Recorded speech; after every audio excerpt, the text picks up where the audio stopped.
Welcome to Public Forum, a community outreach program produced at North Idaho College on the shores of Lake Coeur d'Alene. Featuring guests from around the globe, addressing a wide variety of subjects, Public Forum serves to educate and enlighten. Please join host and moderator, political scientist Tony Stewart, in welcoming today's guest. On this program, we're very delighted to do books from time to time, and our input from you is that you really like to have books reviewed, and usually in the fall we start out with that, but we're going to do some others here in the spring. We have a local author with us, Ryan Wood. He grew up in Shoshone County, a place he calls Pinecreek, and he has two books, and I like to describe them as with a lot of humor. And our guest is an educator. He teaches at Post Falls High School in Idaho, and today we're going to talk about his first book called Growing Up Pinecreek. Ryan, welcome to the program. It's so nice of you to take time to be with us on these two programs for 2 weeks, and congratulations on your publishing of those books. And I understand that particularly around the holiday time when we're interviewing you, although it'll air later, they've really been doing well, and in this season people like to hear about them. Well, thank you very much for having me. I'm glad to be here, and I like talking about anything that makes people, entertains people, and so, yeah, they've been doing pretty well. You have a great sense of humor, and we welcome our two regular panelists, Janelle Burke, who is an attorney in the state of Idaho, and next to her is Erna Reinhardt, who's Director of Public Relations at North Idaho College, and Janelle will commence today's questioning. Welcome to the program, Ryan. It's going to be fun to talk to you about growing up Pinecreek. Explain to our viewers, please, what growing up Pinecreek means. You didn't say growing up in Pinecreek. That's not the title of your book. It's growing up Pinecreek. And then the second part of my question is, locate Pinecreek for us and describe it a little bit. Well, when I started coming up with a title for the book, and actually it fit really quick. You know, I used Pinecreek as an adjective rather than a noun, because the whole emphasis of the book is that it's the way you grew up, and it was kind of a style rather than a place, or it was the way I was raised. I grew up Pinecreek, so that's kind of how I got the idea, and it kind of fit immediately. And Pinecreek is located, for the official Pinecreekers, it is located just south of Pinehurst, 5 miles Coeur d'Alene side of Kellogg. So if you're familiar with the Silver Valley and Kellogg area, Pinehurst is about 5 miles this side of Kellogg, and Pine Creek kind of flows north into Pinehurst. And we lived about 5 miles up the creek. We were Upper Creekers. So you were Upper Creekers, and what kind of a place was it? Describe a little bit what it was like when you were growing up there. Well, that's a lot of chickens. And well, we had it was horses. It was countryside. You know, a lot of country type people, I would say. But I kind of describe it as a kind of a farm, or the closest thing we had. But it's just there were a bunch of really incredible people there. Looking back now, kind of the emphasis of the book is that I didn't really know that it wasn't normal, you know, when I was growing up. That I thought the way of life that I grew up was normal, and as I got older, I kind of understood it wasn't quite as normal, but more of a country life, or kind of a country upbringing. Thank you. Yeah. Erna Reinhardt. Hi, Ryan, and welcome to the show. Thanks. Share with us, a lot of the stories that you share in your book are about your family. So before we get into some specific stories about your family and some of the incidents that you share with your readers, share with us a little bit just about your family. Who's in your family and what your family growing up was like? Well, when I originally started writing, and I don't consider myself a writer. I consider myself a lot of other things. We were talking about that. But when I started, I kind of was just doing it for my family. And that's kind of how it started, just to write it for my family. And once it was finally actually published and done, it kind of started, you know, other people wanted to look into it. But my father is probably the inspiration for the book, who's one of the more incredible people I've ever been around, type of person who doesn't care what other people think about him, and I kind of summed up the book with that. And it apparently gives a person a lot of freedom, because he was always pretty carefree spirit. He was an educator at Kellogg High School for 30 plus years, and very well known in the area as an incredible teacher. And my mother is one of the sweetest individuals you'll ever know, and that's all I'm going to say on TV about her. And then I had an older brother and a younger brother. My older brother's name is Ronnie, and my younger brother is Rusty, and a younger sister, the youngest, the baby, Shelley. So we were a pretty close family, but you know, it was kind of the whole idea for the book was for those guys to start with. And like a lot of North Idaho families, what kinds of things would you do in your spare time? We were limited, as far as money went and stuff like that. So we would entertain ourselves a lot, and we were kind of, up the creek, so to speak, and we were away from other people. So we would play with some neighbor kids, but a lot of times we would keep ourselves busy, just creating our own forms of entertainment, and that's kind of a lot of the emphasis of the book as well, is what we would do for fun. From, I just remember having all sorts of fun times, climbing trees, horse manure fights, stuff like that, The common thing. Yeah, the common everyday stuff, I believed. I want to ask our staff to put up the cover of your book so people can see what it looks like. I think they have it in the system. If they'll put up Growing Up Pinecreek, our viewers can look at it as I start. There it is on the screen. I don't know. I'm going to have a hard time behaving myself today because this book brings out the total humor in me, which is sometimes not a good idea. But I'd like, first of all, for you to tell us the difference between an upper creeker and a lower creeker. Well, I think once you turn the corner of Pinehurst past the Assembly of God Church, you were considered a cricker once you were up there. But you have upper and lower. Yeah, and the upper crickers kind of hung together, and the lower crickers kind of hung together. We didn't associate with them as much, mainly because you had to bike a long ways down the creek, on your pedal bike to get there. They were different, of course. Well, yeah, they're kind of different, but similar enough. Yes. Well, I really have enjoyed this. Humor is so healthy. And you also, in chapter 2 of your book, you talk about weird versus abnormal, and I had not heard that comparison before, so we don't want to give away your whole book. We want people to read it for themselves, but would you share a little bit of the difference between being weird and abnormal?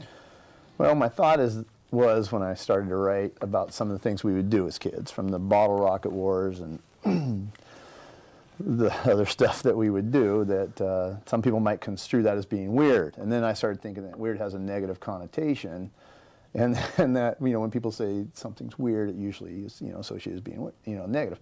So I started I contemplated the whole notion of abnormal being a better word, which I don't know if it is or not anymore, but, weird versus abnormal. So you were saying that you're getting into political correctness, that it's better to be called abnormal than weird. Correct. That, maybe some of the things we did were just a little more abnormal, and I think I had some sort of quote I made up in there about abnormality or something, yes, chasing life's dreams or something, just to kind of cover up.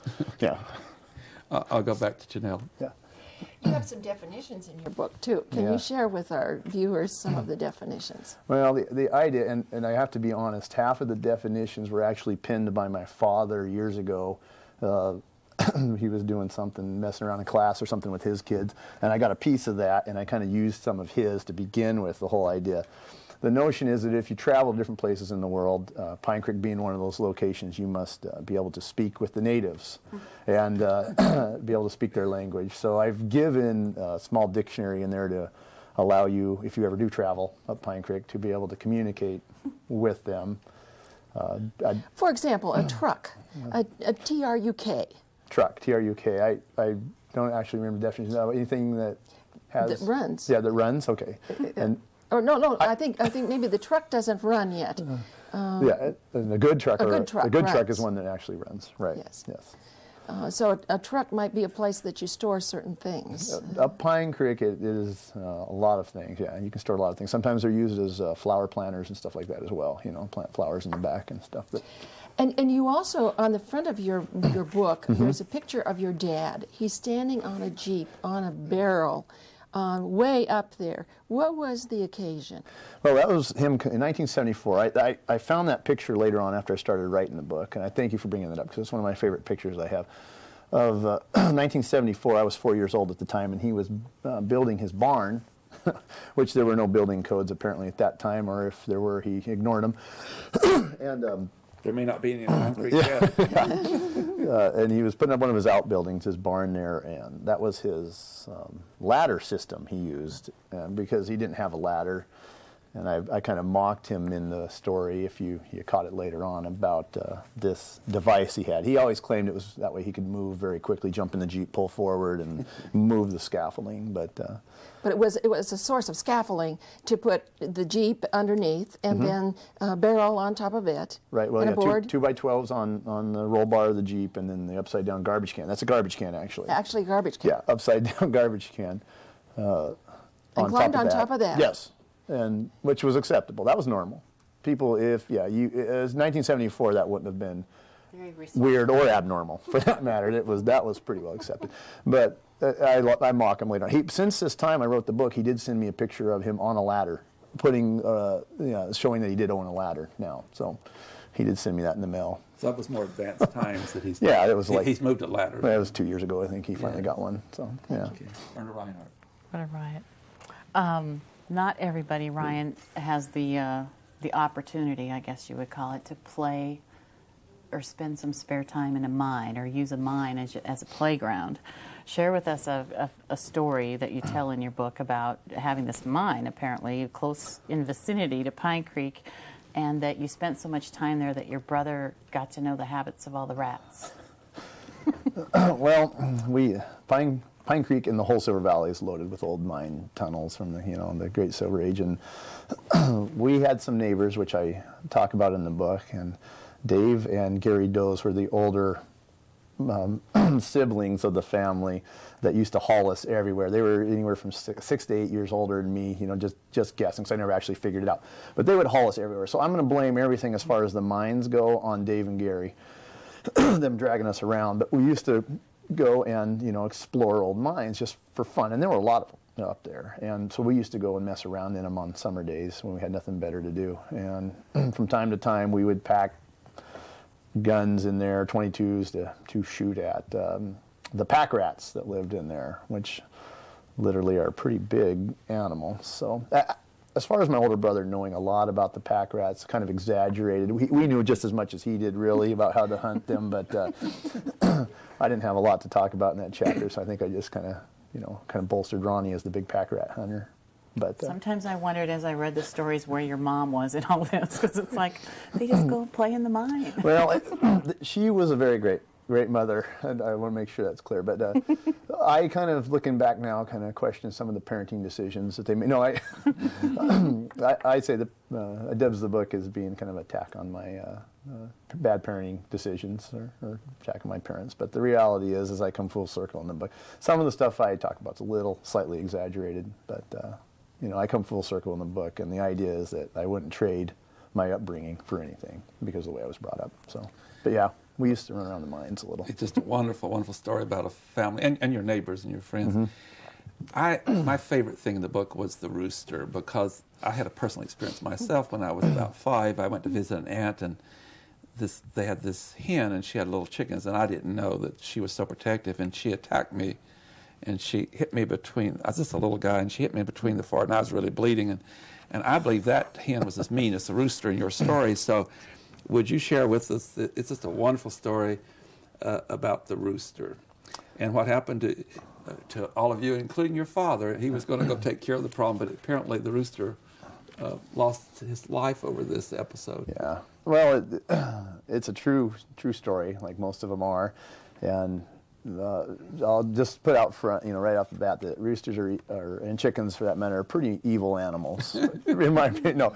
But we had some chickens when I was a kid, and it was always our job to gather the eggs. And as these chickens got older, we all picked out these roosters. There were 3 or 4 roosters in the bunch of about 24 chickens, and eventually we had to, get rid of a couple of the roosters. I'm not 100% sure why you couldn't have more than one, but that was, as legend went, only one rooster to the hen house. So we got rid of a couple of them, but as time went on, I was pretty young, maybe 6 to 8 years old, and as time went on, this rooster that we did keep, which was my younger brother Rusty's rooster, which he named Rusty the Rooster, because that was clever. Well, yes, it was pretty. He was related to my dad, who had some problems with names and stuff to begin with, so he was genetically linked. But Rusty the Rooster became the rooster, and he became increasingly violent as time went on, as I remember being 6 and 7 years old. And it would attack you. Yeah, he'd go to get the eggs, and he'd come at you. He would see you coming he would be out in the chicken pen, and then he would head for the coop. So. But you had a plan when the two of you went together to defend yourself. Yes, the anti-terrorist rooster plan, as we called it, I believe. One guy would block there was a little door, maybe 12-inch by 12-inch door that they would enter and exit the hen house. And one guy would be the blocker, and he would go and he would kick the space in the door repeatedly, just kick the air there, because no rooster was brave enough to, attack through a cowboy boot. And the other guy would get the eggs. And as they They got the eggs, he would use I noted the shirt basket technique, which all good egg gatherers know. You would hold the bottom of your shirt in your mouth, and you would grab eggs with 2 hands and put them in your shirt like this. And then as soon as it was clear and the gatherer was out, he would signal the blocker, and the blocker would leave, and we'd lock the door. Yeah. And one day, and we would tell Dad, that rooster's bad. He's bad news, Dad. And he would, he didn't believe us. He was pretty adamant that we were just being sissies. So one day we went out, and I was blocking, and Rusty was gathering, and somehow Rusty the rooster got past me and attacked my younger brother. Well, Rusty the rooster attacked Rusty the brother, and it was bad, to say the least. It was bloody. Bloody. It was a bloody attack and a lot of broken eggs. And I got him out without any damage to myself, but he was pretty beaten up. But once we got him out, we went and relayed the story to Dad, which he didn't believe. And then Dad went out to, get the eggs and square things away out there. Because he was the man of the house. Correct. And when he got there, as I put it in the book, he'd underestimated the growth of Rusty the rooster, because he never goes out there and get the eggs anyway. And Rusty attacked him as soon as he opened the door, and spurred him right below the knee. And I still remember the blood just gushing down his pant leg. His whole pant leg, bottom of his pant leg was red as he headed back to the house. And he went and got a gun. So And that was the late Rusty the rooster. yeah, late Rusty the rooster. That was the last day for Rusty the rooster. So, and my brother and I were pretty pleased. Yeah. Yeah. Did you ever get another rooster for the hens? Oh, later on, I think we did, but Well, it's just a wonderful story, and I said I appreciate it so much because I know what it's like to be attacked by a chicken, and when you're a little boy, terrifying. it's very terrifying, and it's very bloody. it is. Yeah. Janelle Burke. And there was also a cat in the picture. I believe that your sister's cat that was. Yeah. Can you share with our viewers something about the cat? Yeah, better. You're bringing back all sorts of memories for me now. I try to forget a lot of them. No, I'm kidding. The cat's name was Shasta, and my sister was the baby of the family, and very spoiled. And that's beside the point. I just wanted to point that out. And the cat disappeared, and which wasn't uncommon, but we couldn't find it for several days, and she was worried that it had met its demise. So we'd almost given up hope on it, and I finally heard the cat meowing, and I finally located the cat out behind the barn, right above the chicken coop. This was a few years later after the rooster was gone, so it was easier to move around back there. But I found the cat in a tree, and she was stuck up there, and so we devised a plan to save the cat. My older brother Ronnie, he didn't help, but Rusty and I devised this plan. We took the ladder, which was the only ladder we had, which was an old wooden piece of junk ladder, and that's kind of where it relates back to the picture on the cover. And we spanned the ladder from the barn roof across to the tree. It was about 10, 15 feet across there, and when you crossed the ladder, it was about 20, 25 feet off the ground. But I went, and Rusty didn't go, so I had to be the guy to go get the cat. And so I climbed across the ladder and scaled the tree. I was an exceptional tree climber, so I was the guy to go. But when I got up real close to the cat, she was way up there, and I'll be honest, I don't like cats a lot. I've never been a real big cat guy, and You just lost one of my friends forever. yeah. But when I got up close, I kind of grabbed a limb, and it kind of just had a real squishy feeling, And as I got up there, I realized, that this cat had been in this tree for about 6 days, and the feeling I was grabbing onto was cat manure. So when I actually, realized what was going on, I was in the top of this tree, and all the limbs were covered with cat manure, and it was all over me and in my hair and on my hands and stuff. And so, And it really has an odor.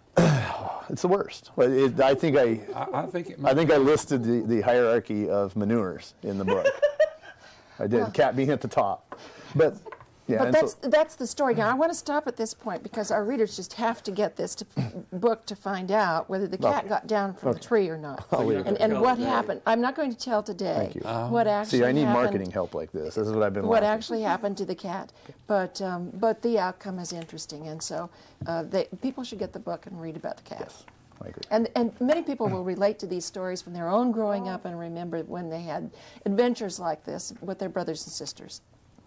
Erna Reinhardt. Ryan, it sounds like from both of your books that you spent a lot of time with your dad fishing and hunting. That took up a lot of the time, and we'll talk about more of those stories, I think, next week when we talk about your other book. But One of the things that I had to chuckle about, there are a lot of things to chuckle about in your book, but there was one, and your dad sounded like a great guy. He left you, when he went to work in the morning in the summertime, he left you with a half sheet of chores, and you did those chores, and then at the bottom of the chores he would say, and then go fishing, which I thought was great. But anyway, there was your mother also had a great chore that she had your kids doing, which just cracks me up because it was called Stamp Day, which I remember from my days. My mom would collect these S&H stamps, but my mom didn't have a drawer like your mom did. But share that story with us because it's pretty cute. We would get stamps from Barney's Supermarket, which was a local store there in Pinehurst, and I don't know how the stamp system worked. It was quite a gimmick they had going. You'd buy like $1,000 worth of groceries and you'd get a stamp or something. But we would buy groceries all year long, and Mom would shove the stamps in a drawer. It's a little drawer just to the left of the sink. I just remember its location still, and she would just pack them in there until she had enough. And then she would go by Barney's and get a bunch of these books. And so you'd lick these stamps and put them in the books. And then you would take, 300 of these books back in and get $10 worth of free groceries or something like that. I forget how it worked. But I just remember that part, that she would line us all up on Stamp Day and have us lick these stamps because, I wrote in there, according to her, that kid spit was the only thing that would really adhere a stamp down. And I was like, well, why can't we use sponges? Or why can't we just, But this is before the pre-stick stamps. You had to lick them all. But so she would line us all out and have us go at it, filling up these books of stamps. And I think some of that stunted my growth to this day, but I haven't been able to prove it. Some of the stamp glue. The damage from the glue. Yeah, toxic glue. Yes. Well, you're just a delightful person, and your personality is just like you're writing in your book. I did want to put up your telephone number on the screen at this point because you can contact this number if you're interested in the books, but also I believe you have some of your books at Hastings Bookstore in Coeur d'Alene. Mm-hmm. Is that right? Well, it's up on the screen, but would you give them your phone number, please? It's area code 208. Yeah, 777-1136. If you're interested, just give me a call and leave a message, and if I'm not there, and I'll figure out how to get you a book. Eventually I'm going to have a website and hopefully get, in the near future, I'm going to get some of that lined up where you could do some ordering online and stuff. So it's 777-1136. Correct. My next question deals with food, and your family sounded much like mine. They really enjoyed food, and you had a lot of meals together, but I understand from your growing up experience up Pinecreek that you don't like beets. And your mother, I think, was very, you said you weren't going to say anything else about your mother, but I guess I'm forcing this issue. Why don't you like beets? Sorry, Mom. The whole beet thing, for some reason, she liked them. And I don't even know. You had a garden. Oh, yeah. Well, you could call it a garden. It wasn't a real garden. We had some patches of dirt out there above the rocks, because there wasn't much dirt anyway, with a lot of horse manure mixed in, that we would grow onions, potatoes, and beets. Now, I talked to Mom about this the other day, and she still swears that we grew other things, carrots and Swiss chard and stuff, but it's not true. We grew potatoes, onions, and beets seemed to do real well, so they went with them a lot. And we had just 3 of these gardens around the house, that different sizes and different locations, that all we grew was beets, and we ate all summer long. Beet greens, and then she would can them. I mean, we would have thousands of jars of canned beets, and we'd eat them all the time. So I kind of was OD'd on beets at a very young age. They repulse me to this day. So I don't gather that you have that on your menu anymore. No, I don't eat a lot of vegetables anymore because, no, I do, but beets I don't like them. I was pretty sincere about my hatred for beets in the book. Yeah. That reminds me of the first President Bush. When he was president, they were asking him about what he didn't like, and he says, I don't care how healthy it is, I do not eat Brussels sprouts, yeah. Period. So we all have something we don't like. Janelle Burke. Describe for us one of the other characters who lived up the creek, someone else that you spent a lot of time with, and it can be one of your family members, but just a character that you were friends with. Well, I think you got to mention Dave Doze, who is just an incredible person, incredible imagination, and he just has an impact on you. And he was everything from a school teacher to your youth group leader, and he is the founder of the Fort Sherman Institute, which was here at NIC for a while, which now he's operating as Fort Sherman. And academy on his own. But him as an individual growing up and dragging us everywhere, it just, I kind of talk a little bit about him. You didn't just go build a snow fort with Dave. You'd go build a snow castle with turrets and drawbridges, and then you'd be forced to reenact some major, Battle of Hastings throughout the course of 3 days with snowballs and stuff like that. He just, a lot of patience. He had so much patience for young kids, and just, a great role model. He really was. And even though I kind of blame him for a lot of stuff in the book, he was an incredible person. So you didn't spend much time watching television? No, we didn't get much for cable or reception up there early on. So we did a lot outside. And really, you used your imagination, which is a wonderful thing in terms of what you did, the kinds of adventures that you had. That for sure. And it was, it all spurred from Dave and went on from there. But I think I caught a lot of that. And from my dad, we use our imagination to keep ourselves busy. It's cheap. All right, we have about a minute left. Share with us, Ryan, your family's thoughts on the book, especially your dad's. Well, if you knew my dad, you'd know that, anything, he takes everything so positively. He's one of the most positive individuals you'll ever run into in the world.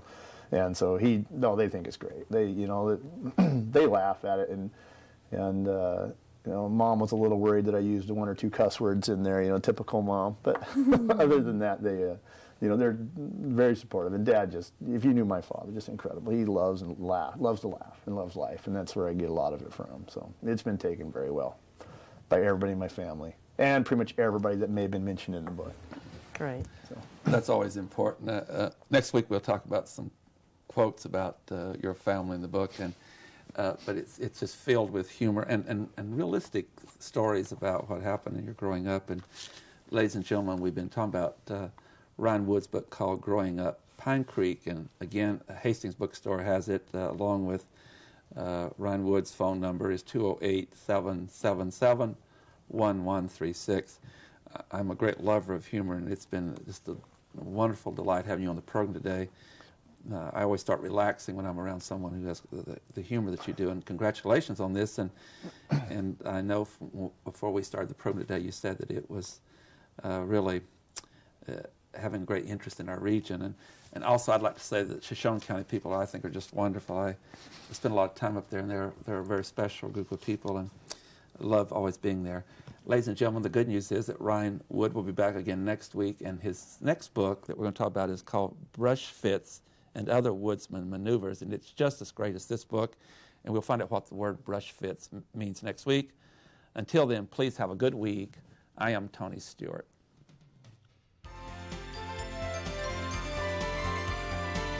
Recorded on the campus of North Idaho College, Public Forum is the longest-running in-house college production on PBS.